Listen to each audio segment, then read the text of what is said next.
क्या विचार थे, या उस फील्ड में जो बहुत शानदार करेक्टर रहे, व्यक्तित्व रहे, उनके क्या विचार थे, हमें जानने चाहिए। बाबा साहब डॉक्टर भीमराव अंबेडकर, उन्होंने अधिवक्ताओं के बारे में कई महत्वपूर्ण विचार व्यक्त किए।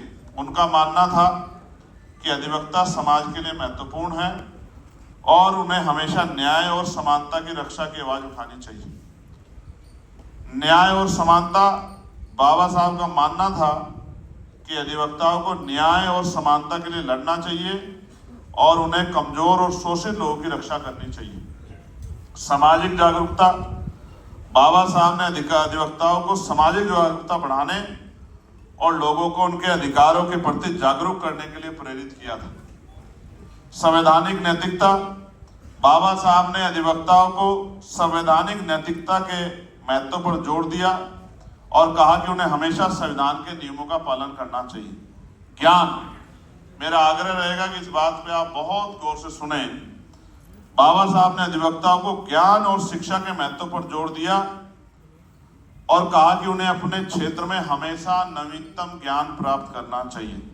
संघर्ष, बाबा साहब ने अधिवक्ताओं को संघर्ष करने और अन्याय के खिलाफ आवाज उठाने के लिए प्रेरित किया। नवीनतम ज्ञान, अभी कुछ दिन पहले ऐसा हुआ कि पूरे अधिवक्ताओं को नई तरह से जो है किताबों को टटोलना पड़ा।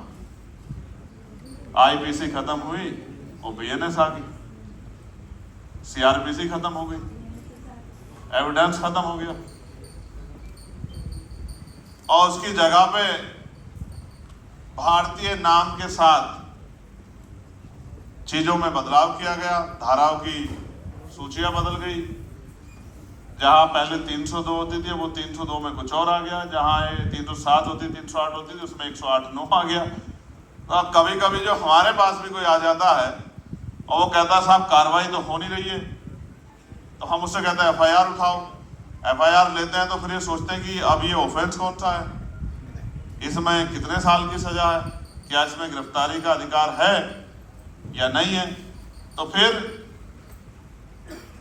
उसकी जानकारी हासिल करते हैं तो अपने जो साथ पुलिस के साथी हैं उनसे कहते हैं कि भाई जरा नेट पे चेक करना कि ये आईपीसी, ये बीएनएस कौन सी आईपीसी को करती है, पूर्व में कौन सी आईपीसी थी।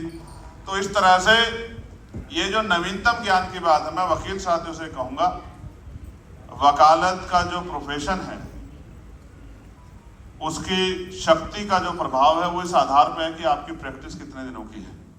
और जैसे जैसे आपकी प्रैक्टिस बढ़ेगी, आपका अनुभव बढ़ेगा, वैसे वैसे आपकी शक्ति और आपका प्रभाव बढ़ेगा। लेकिन उसका पैमाना जाति धर्म के आधार पे नहीं है भाइयों और बहनों। उसका पैमाना अगर है तो वो आपके ज्ञान के आधार पे है, आपके अनुभव के आधार पे है। और मैं आपको ये भी बता दूं वकील होने के नाते कि जो पढ़ाया जाता है और जो प्रैक्टिकल होता है उसमें जमीन आसमान का अंतर है। आप अगर लॉ करें या आपका बच्चे, आने वाली पीढ़ी आपके भाई करें, तो उनको बता दो कि लॉ भी करें वहां कॉलेज में और आके कोर्ट में प्रैक्टिस भी करें, तभी जाके चीज आगे बढ़ेगी। वरना जितना पढ़ के आएंगे और फिर जब कोर्ट में आएंगे तो आश्चर्यचकित महसूस करेंगे कि जहां जो पढ़ाया जाता था और जो यहाँ प्रैक्टिकल है, दोनों में बहुत बड़ा जमीन आसमान का अंतर है। जीरो शुरू करना पड़ेगा। इसलिए जितने अधिवक्ता साथी मुझे मिलते हैं मैं उन सबसे कहता हूँ कि पढ़ाई करो, साथ साथ कोर्ट में प्रैक्टिस भी करो।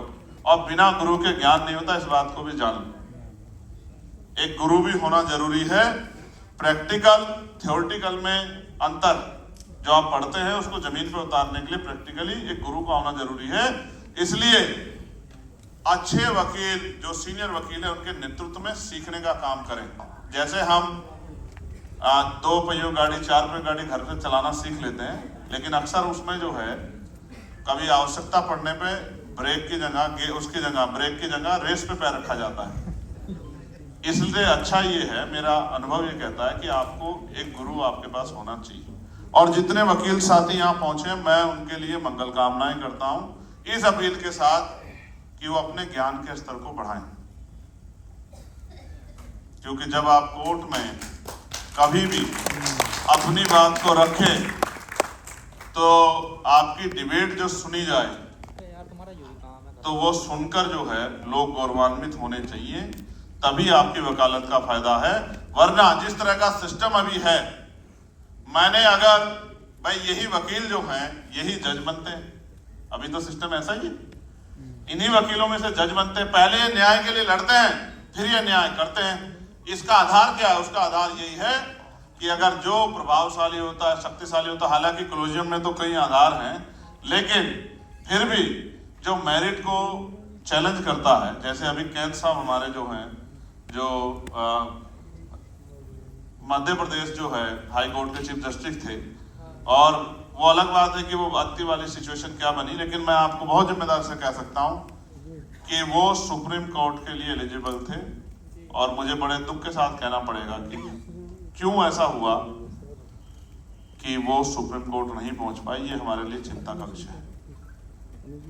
नीचे से, क्योंकि एचजेएस यूपी में तो हो नहीं रहा है, बहुत मुश्किल हो रहे हैं, तो नीचे से आदमी आता है पीसीएसजे के थ्रू, और उसको हाईकोर्ट जाने में इतना समय लगता है। इसलिए मैंने न्यायमूर्ति जी से कहा कि भाई आपका संघर्ष बहुत सारे वकीलों को प्रेरणा देगा कि इनको किस तरह काम करना चाहिए। और मैं फिर एक बार आपको ये भी बता दूं कि वकालत सिर्फ एक प्रोफेशन नहीं है रोजगार का, इस काले कोट के ऊपर जिम्मेदारी भी बहुत है। और इस काले कोट में न्याय, पीड़ित और न्याय के बीच में अगर कोई न्यायमूर्तियों से, जजों से अपने ज्ञान के आधार पर, जिसके ऊपर बहुत सारे दोष लगाए गए, बहुत सारे आरोप लगाए गए, उसको भी बरी करा सकता है, तो ये उसका अनुभव, उसका संघर्ष ही है। ये आसान काम नहीं है, ये बहुत शानदार काम है। बस इसको ज्ञान के साथ आगे बढ़ाना है। कई सारी मांगे मेरे सामने रखी हैं, मैं उन मांगों के लिए विश्वास दिलाता हूं कि मैं पार्लियामेंट में आप सबके सहयोग से इन मांगों को उठाने का काम करूंगा। जैसे कि आपको याद भी होगा, चाहे हापुड़ में अधिवक्ताओं पर अत्याचार हुआ हो, या फिर गाजियाबाद में अधिवक्ताओं के साथ मारपीट की गई हो, वो दोनों घटनाएं जब अधिवक्ताओं के ऊपर पड़ी हुई हापुड़ की उसकी लाठियां मैं देख रहा था, गाजियाबाद वाली, तो ऐसा लग रहा था कि ये लाठियां हमारे अधिवक्ता भाइयों में नहीं, ये हमारे ऊपर ही पड़ रही है। क्योंकि जब हम इस काले कोट को पहनते हैं और अधिवक्ताओं की बात करते हैं, तो हर एक अधिवक्ता, वो किसी जाति धर्म का हो, वो हमारे परिवार का हिस्सा है, हमारा भाई है, हमारा अपना है। उसकी लड़ाई लड़ना, उसके साथ खड़े होना, ये हमारी शक्ति भी है। और ये एक उदाहरण भी है कि इन काले कोट वालों से किसी भी तरह का विवाद करने से पहले कई बार सोचना पड़े।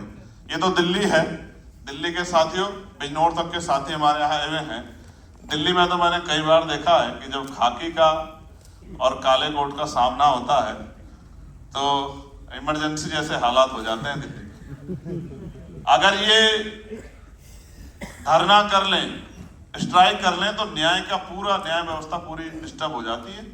तो उन ऑनरेबल जजों को भी ये मांग करनी पड़ती है कि इस मामले को शूट आउट कर लो। तो बहुत बड़ी शक्ति है, और हमने ये भी तय किया है कि इस शक्ति को कमजोर नहीं पड़ने देना है, इस शक्ति को और आगे बढ़ाना है। तो लीगल सेल के जो हमारे साथी हमारे साथ कनेक्ट हुए हैं, उन साथियों को भविष्य में बार काउंसिल के चुनाव भी लड़ने चाहिए और अपनी शक्ति भी बनानी चाहिए। और मेरी तो मांग है कि अभी क्योंकि कोलोजियम सिस्टम से हम लोग उस तरह जज नहीं बना पा रहे हैं, तो बार काउंसलिंग में भी अपनी ताकत मजबूत होनी चाहिए।